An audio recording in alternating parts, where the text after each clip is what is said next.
ఏ విషయమైనా మనం శాంతంగా సవ్యంగా పరిష్కరించుకోవాలి, ఉద్రేకపడకూడదు. దేవయ్య గారు, మీకు చెప్పేదేదో చెప్పండి.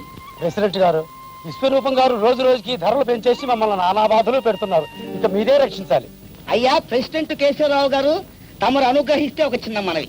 చెప్పండి. ఈ ధరల పెంపకం ఉంది చూశారు, ఇది నా ప్రయోజకత్వం ఏమీ కాదు. పట్టమాసాల్లో ఉన్నారే పెద్ద పెద్ద ప్రజాసేవకులు, వాళ్ళు రాత్రింబగళ్ళు కష్టపడి ధరలు పెంచుకొస్తున్నారు. అదే ధరలు కొనుక్కొచ్చి నేను మీకు అమ్ముతున్నాను. బురద రోడ్లంబడి నానావస్థలు బడి మోసుకొచ్చినందుకు ఒక 5 పైసలు ఎక్కువ అడుగుతున్నాను. అది నేరమేనా? తమరే చెప్పండి. విశ్వరూపం గారు చెప్పిన మాట నిజమే. పట్నంలోనే ధరలు పెంచి అమ్ముతుంటే పాపం ఆయన మాత్రం ఏం చేస్తాడు? ఏదో బ్లాక్ మార్కెట్ లో కొని మనందరి కోసం కష్టపడి అమ్ముతున్నాడు ఆయన. ఆహాహాహా, కేశవరావు గారు ఎంత మంచి మాట సెలవిచ్చారు. అసలు ఈ జిల్లా మొత్తం మీద మనిషి అంటే కేశవరావు గారే మనిషి. అది సరే, మనం ఈ చిక్కుల్లో నుంచి బయటపడి ప్రజలందరూ సుఖంగా బ్రతకాలంటే ఒక్కటే మార్గం. విశ్వరూపం గారిని కూడా ఇక ఆటే కష్టపెట్టి ఏం లాభం లేదు. మనమే ఒక కోఆపరేటివ్ స్టోర్స్ పెట్టుకోవడం మంచిది. మళ్ళీ అదెందుకు? నా కొట్టుందిగా. అలా కోఆపరేటివ్ స్టోర్స్ ప్రారంభించుకోగలిగినాడు గవర్నమెంట్ వారు సరుకులన్నీ మనకు సరసమైన ధరలకు సప్లై చేస్తారు. అవి అందరూ కూడా సమానంగా పంచుకోవచ్చు. అది విషయం. అమ్మ కేశవరావు, కోఆపరేటివ్ స్టోరే కావాలి. ఈ సొసైటీల గురించి మీకేం తెలుసయ్యా? గోంగూర ముందు అందరి దగ్గర డబ్బు బాగా వసూలు చేస్తారు. ఆ తర్వాత కమిటీ మెంబర్లుగా తయారై వచ్చిన సరుకంతా బ్లాక్ లో అమ్ముకొని మేడలు కట్టుకుంటున్న సంగతి మనం ఎన్ని చోట్ల వింటం లేదు. ప్రజాసేవ చేస్తామంటూ వచ్చి ప్రజాధనాన్ని దోచుకునే దుర్మార్గులు లేరని నేను అంటం లేదు. కానీ ప్రజలందరూ స్వార్థాన్ని మరచి అందరూ ఒక్కటై నిలబడ్డ నాడు ఏ మోసానికి అవకాశం ఉండదు. మన గ్రామం కూడా అభివృద్ధిలోకి వస్తుంది. అంతే.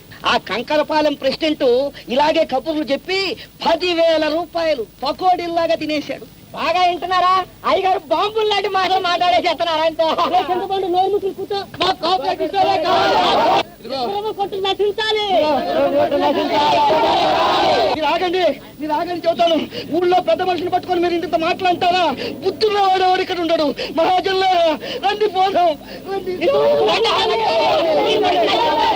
నాకు కోఆపరేటివ్ స్టోరే కావాలి. ఆ కోఆపరేటివ్ స్టోర్స్ పెట్టుకోవడానికి తూర్పు సందులో ఉన్న మా స్థలం గ్రామానికి ఇస్తున్నాను.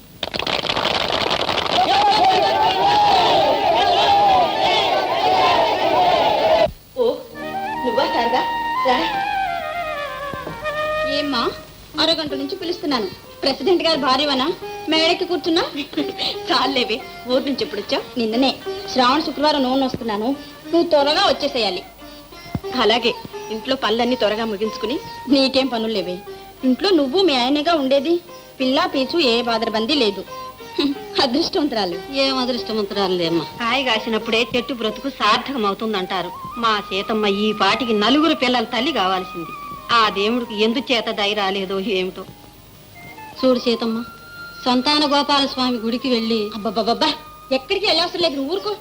ఉన్న 3 పిల్లలతో నేను అవస్థ పడుతున్నాను చాలదు, ఇంకా సీతకు కూడా ఎందుకు అవస్థ? 4 ఏళ్ల పాటు ఇలాగే సుఖంగా ఉండనివ్వు. వస్తాను సీత, ఇంకో చాలా మందిని పిలవాలి. ఉండు శారదా. లక్ష్మి,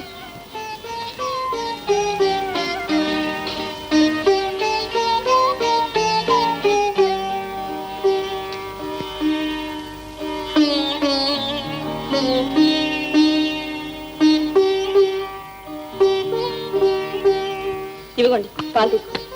అక్కడ నుంచి ఏమండి, ఇంత ప్రొద్దుపోయే వరకు మీరు మేలుకుని కూర్చుంటే ఆరోగ్యం పాడవదు. 11 అయింది. అవన్నీ రేపు చూసుకోవచ్చు, కానీ పాలు తాగి వెళ్ళి పడుకోండి. నీకు తెలియదు సీత, ఈ కాగితాలన్నీ రేపు పోస్టులో వెళ్ళాలి. మన ఊరికి ఒక కోఆపరేటివ్ సొసైటీ రాబోతుంది.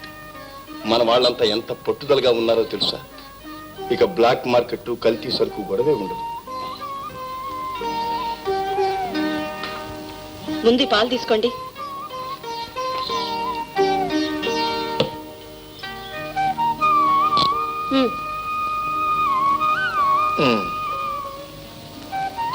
అన్నట్టు కాలేజీకి జీతం కట్టాలని రాశాడు కదా వేణు, డబ్బు పంపించారా?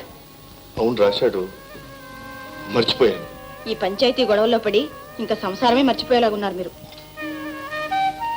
అందుకనేగా మన కుటుంబ పంచాయతీకి నిన్ను ప్రెసిడెంట్ గా చేసింది. ఇదిగో సీత, మన వేణుకి వదినవైన, తల్లివైన, తండ్రివైన, అన్నవైన అన్నీ నువ్వే. రేపే మనీ ఆర్డర్ పంపించు. బాగానే ఉంది. చెప్పినందుకు ఇదా శిక్ష? కాదు, నన్ను కట్టుకున్నాను. చాలండి.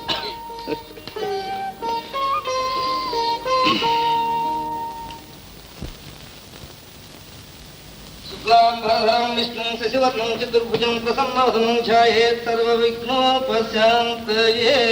ఏం కావాల గోవిందయ్య? చాలా వంటాలు బోణి బేరమే వంటామా, దిక్కుమల్ల బేరం. కాసేపు ఉండవయ్యా. నీకేం కావాలమ్మా? 2 సార్లు బియ్యం. 2 సార్ల బియ్యం 4 రూపాయలు. అదేమిటయ్యా, కిందటి వారం 2 రూపాయలు పుచ్చుకున్నావుగా? క్రిందటి వారమే. ఈ వారం ధరలు పెరిగాయి. అవును, ఎప్పటికప్పుడు ధరలు పెంచేయమని పైనుంచి ఆర్డర్ వచ్చింది. నువ్వు నోరు పోయి. అయినా మరి ఇంత దారుణమా విశ్వరూపం గారు? నన్నేం చేయమంటావయ్యా? ధరలు ఏమన్నా నా చేతిలో ఉన్నాయి కనుక నా అదుపులో పెట్టడానికి. పైన పెద్దవాళ్ళు పెంచేస్తున్నారు, మనం నోరు మూసుకొని ఊరుకుంటున్నాం. ఇంతకు మీకు కావాలా అక్కర్లేదా చెప్పండి? ఏం చేస్తాం కర్మ, ఇవ్వండి. చెవలయ్య 2 సేర్లు.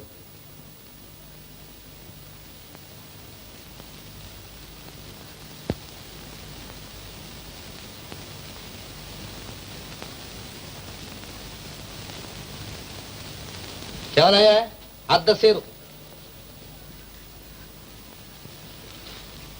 ఏట్లకి బొత్తిగా కంట్లో నలకైపోయావు.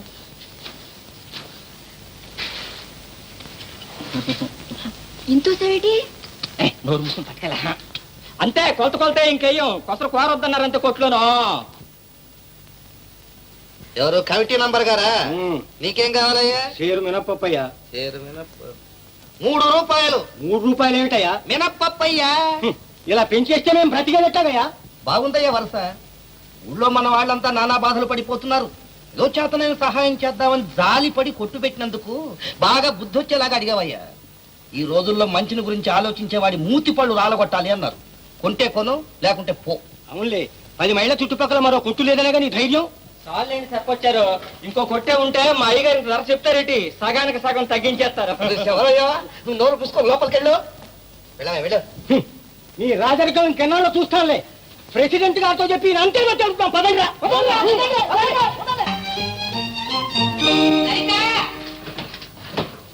ఇంకా నువ్వు తెమ్మలేదే? ఎప్పుడు ఇంతే, తొందరగా రావే.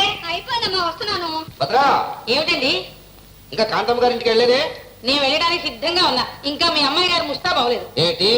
వెళ్తా ఇదిగో పేరంటంలో శనగలు ఇస్తారు, అవి కాస్త వేయించుకు తినేవు. ఎండబెట్టి తీసుకొచ్చి కొట్లో పోయి అమ్ముకుంటాను. ఆ మాత్రం నాకు తెలుసు. భద్రా, కాస్త మంచినీళ్ళు ఇవే. అక్కడున్న ముంచు తాగండి. అబ్బా, నీ చేత్తో ఇవే.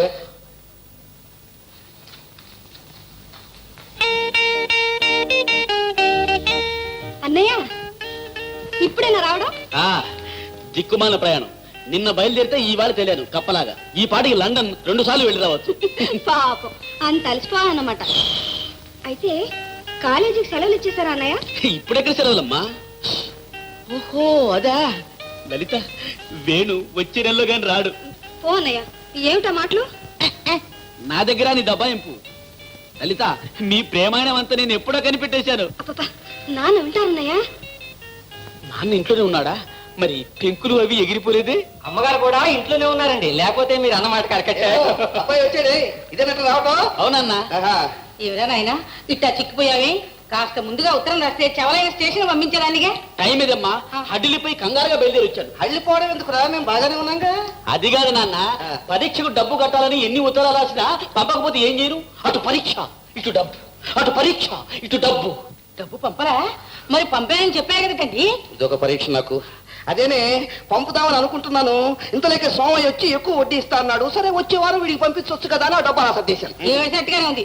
మీకు వడ్డీ వ్యాపారం ఎక్కువ, అబ్బాయి చదువు ఎక్కువ. పంపకే చదువే ఎక్కువ. ఒరే అబ్బాయి, నేను వెళ్ళొచ్చిన తర్వాత డబ్బిస్తాను, ముందు నువ్వు లోపల వెళ్ళి స్నానం చేయి. ఏమండాలి? కుంపడ మీద నీళ్లు పెట్టాను, కాఫీ కలిపి అబ్బాయికి ఇచ్చి మిగతాది మీరు తాగండి. ఏమేమి వెళ్తామా? తొందరగా రావే, ప్రయాణం అంతా వచ్చి ఉంటారు. అయ్యగారు కాఫీ బ్రహ్మాండంగా కాస్తారండి. అందులో ఏ సందేహం లేదురా. కానీ అబ్బాయి తాగిన తర్వాత మిగతాదే మనకు. కూర్చోండి.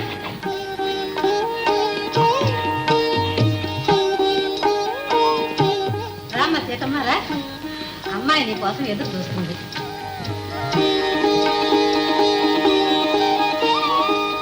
అబ్బాయికి ఏం పేరు పెట్టారు పిన్ని గారు? రవికుమార్. మంచి పేరు కదరా నాన్న. రవి ఇటు చూడన్నా చూడమ్మా. ఒకసారి వచ్చావా సీత పెందలాడే రమ్మంటే ఇప్పుడా వచ్చేది రారా. ఎవరమ్మా ఆవిడ? మీ అమ్మాయితో అంత కలుపు కొలుతనంగా ఉంది. సీతమ్మ గారని మన ప్రెసిడెంట్ గారి భార్య. ఆయన తగ్గ ఇల్లాలు. ఇల్లాలు ఇటుక రాయి మంచి మనుషులు మురిసిపోతున్నావు గాని ఇలా పిల్లవాడిని ఎవరి చేతికి పడితే వాళ్ళ చేతికి ఇవ్వకూడదు. గుడ్రాలు ముద్దు పెట్టుకుంటే బిడ్డలు కాస్త గడ్డలై ఊరుకుంటారు. వెళ్ళి కాస్త దృష్టించు. చాలేవమ్మా మహా చెప్పొచ్చావు. ఇది నాలుక తాటి పట్టే ఎవరికి తాటి పట్టా తర్వాత నీకే అర్థం అవుతుంది. ఏమమ్మా ఇవాళ ఏమైనా వాయిదా ఇవ్వడం ఉందా లేదా? మేము ఇంకా బోర్డు నెలకెళ్ళాలి పేరెంట్ అని. ఇదిగో ఇచ్చేస్తున్నాను భద్రమ్మ గారు. ముందు ఆయన మా సీతకి ఇవ్వాలని. అవ్వా అవ్వా ముందు ఆయన పిల్లా పీచు లేని వాళ్ళకి ఇచ్చుకుంటారా? నిచ్చే పిల్ల పిల్లలు ఉన్నవారి ఇలాంటి పొరపాటు పని మరెప్పుడు చేయదు భద్రమ్మ గారు. సీత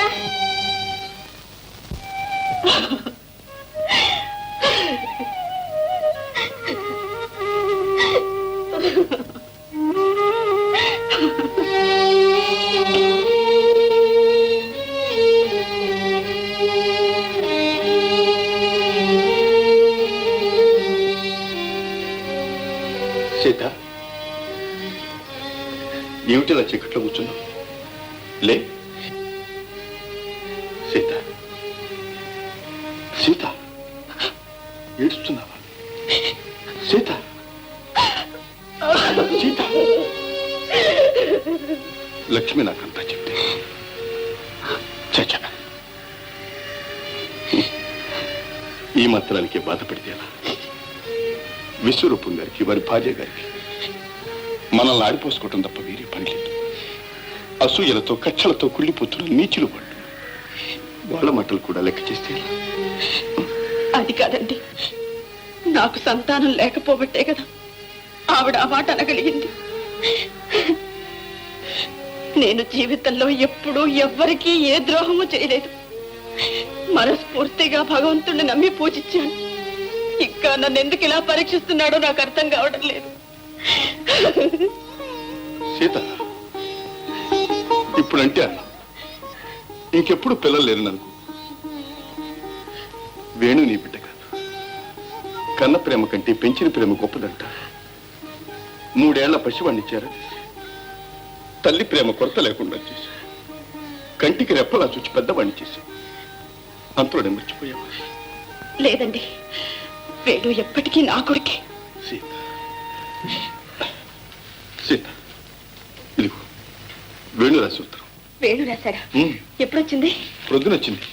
ఆఫీస్ గొడవలో ఎవడే మర్చిపోయాను. కోపడకండి, చదవండి.